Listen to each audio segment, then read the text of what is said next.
la democracia y la sostenibilidad van de la mano. Y ya tenemos en línea a nuestro amigo Pedro Afonso del Pino, abogado, profesor de Derecho Constitucional, experto en el área municipal. Su Twitter, Afonso del Pino. Corrijo que no lleva L, por favor, porque algunos se confunden. @Afonso del Pino. Con él venimos haciendo una gira verificando cómo funcionan las gestiones municipales en distintos países del mundo. Ya hicimos América completa, inclusive con sus islas, cruzamos el charco, ya hemos estudiado algunos municipios en Europa y estamos en Luxemburgo, entiendo, el día de hoy. Eso para hacer una comparación y confrontar cómo es esto con cómo funciona el municipio venezolano y entonces para tomar lo bueno o desplazar un poco lo malo. Es así como funciona esto también de la globalización y por eso me encanta esta labor. Puede rescatar muchas de estas entrevistas en nuestra página genteyciudad.org. ¿Cómo estás, Pedro? Bienvenido. Hola, María Alejandra, muchas gracias, muy bien. Sí, cuéntanos entonces, nos vamos hoy a Luxemburgo. Sí, vale, bueno, mira, Luxemburgo es un estado muy pequeño. Para la publicidad, es decir, que lechería nace un monarca, porque es justamente una ciudad que nace con un rey, ¿no? Es una ciudad, bueno, allá no hay rey, es un duque, es el único ducado del mundo, el único estado ducado. Es un sistema monárquico, pero democrático, constitucional. Ahí hay un parlamento y hay un primer ministro que se llama ministro de Estado. Pero es un país muy chiquito, un país de unos escasos 2.500 kilómetros cuadrados y unos 700.000 habitantes. Es decir, es pequeño, pero está densamente poblado. Y a pesar de ser muy pequeño, tiene, como ya lo vimos con Bélgica, tiene múltiples lenguas. Es decir, confluye gente de Bélgica, de Francia, de Alemania. Es decir, inclusive la zona libre de Europa nace en Luxemburgo, el libre tránsito. Es decir, es un estado chiquito, pero que tiene que arreglárselas para que todos puedan convivir bien. Claro, porque están apretaditos además por esa densidad. Pero imagínate estar apretaditos en gente diferente, ¿no?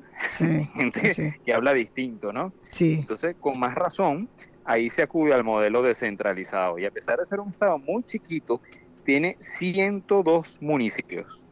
Es decir, lo que ellos lo llaman comunas, al estilo francés. Es decir, 102, una tercera parte de los municipios venezolanos, pero en un territorio súper pequeño. Esos municipios tienen su alcalde y su consejo municipal, que son electos cada 6 años. Y llama la atención poderosamente que tienen muchas competencias.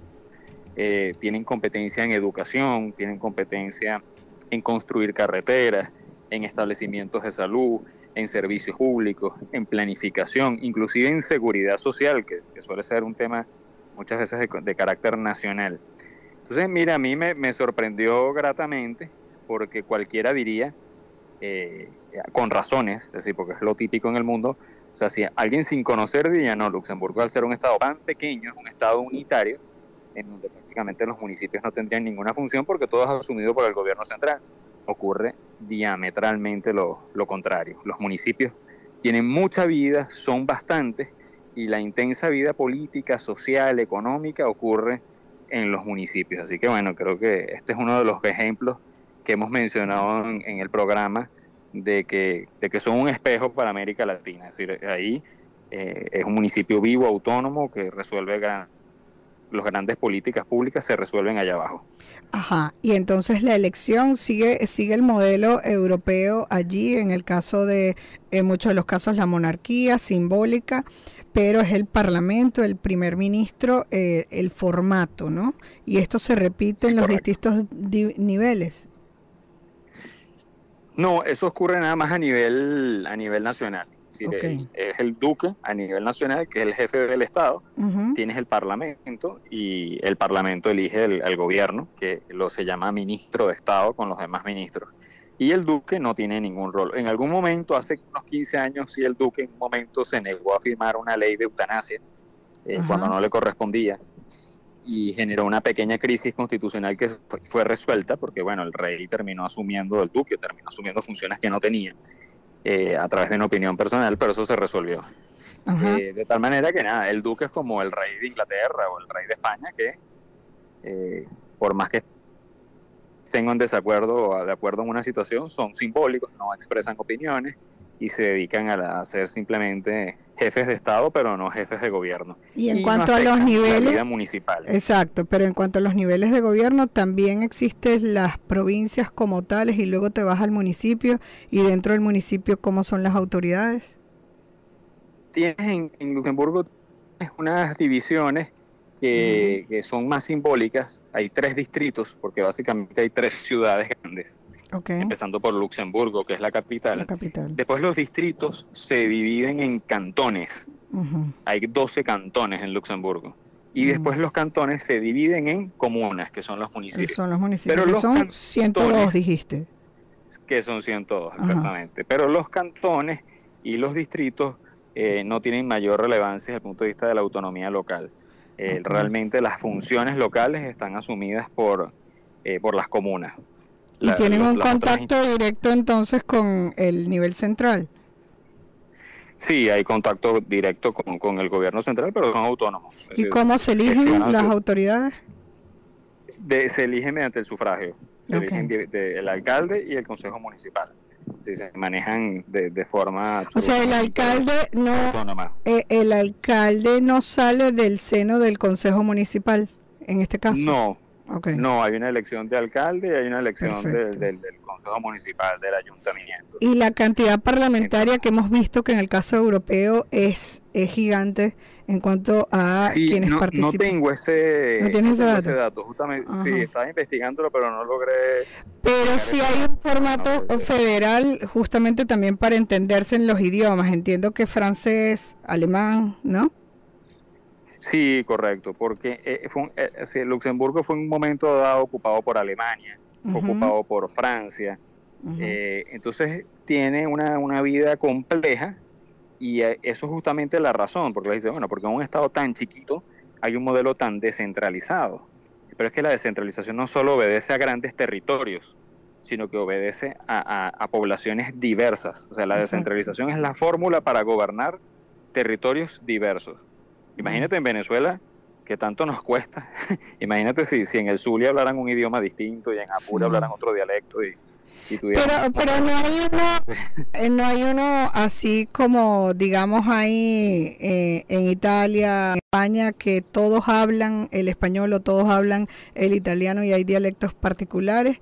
No existe esa manera, o es igual como conversábamos la semana pasada, que bueno, hay sectores, porque también hay el luxemburgués, entiendo, ¿no? Como idioma. Correcto, exactamente, sí. En estos estados a veces, o sea, lo que ocurre es que hay un idioma dominante, pero no significa que sea hablado por todos. O sea, pudiera ser el francés eventualmente, o el luxemburgués. En Bélgica no hay un idioma dominante. Sí. Entonces, no es el caso español, o sea, que donde, bueno, tú a Cataluña hablan catalán, pero también hablan español. Es decir, claro. Además España ya hace básicamente un siglo consagró el castellano como español, es decir, el castellano, es decir, el idioma de Castilla, se transformó en el idioma oficial de España. Eso no ha ocurrido en estos países. Quizás España tiene la experiencia de que lo trabajó, es decir, constitucionalmente lo forjó. Sí, pero ese idioma no existía. Sí, pero lo que rescatamos de aquí, que a pesar de las diferencias comunicativas en materia de idioma, pues se entienden y tienen gobiernos que funcionan. Correcto, yo creo que esa es la gran lección, es decir, la diversidad que existe en nuestros países no hay que suprimirla, porque hay tendencias donde dicen no, hay que unificar y hay que suprimir. No, todo lo contrario, hay que mantenerla, pero bajo un sistema federal, bajo un sistema descentralizado. Quizás esa es la clave de los países exitosos. Sí, quizás ahí hay una base de fortalecimiento en función a las diferencias, porque no es solamente el idioma, me imagino, ahí hay unos temas culturales que seguramente les han permitido en base a diferencias crecer, ¿no? Y fortalecerse. Bueno, correcto. Te doy las gracias como siempre por este contacto y seguir creciendo en esta investigación, que repito, la pueden rescatar de nuestra página genteyciudad.org. Allí sale todo en orden, ¿no?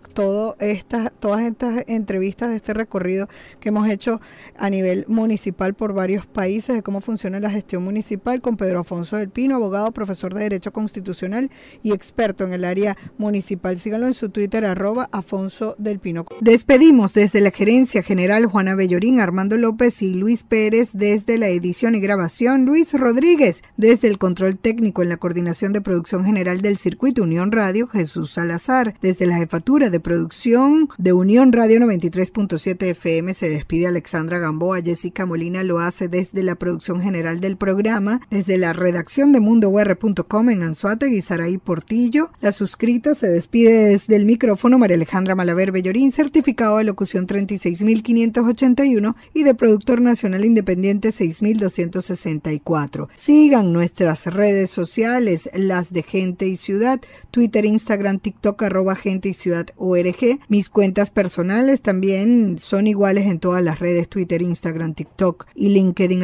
@MaleMalaver. Pueden escuchar nuestras entrevistas a todos los profesionales, les recuerdo, por todas las plataformas podcast o también en nuestra web genteyciudad.org. Nos despedimos, no sin antes recordarles que el objetivo es convertirnos en el ciudadano que el planeta necesita a partir de nuestra acción individual. La estrategia, dar siempre lo mejor de nosotros.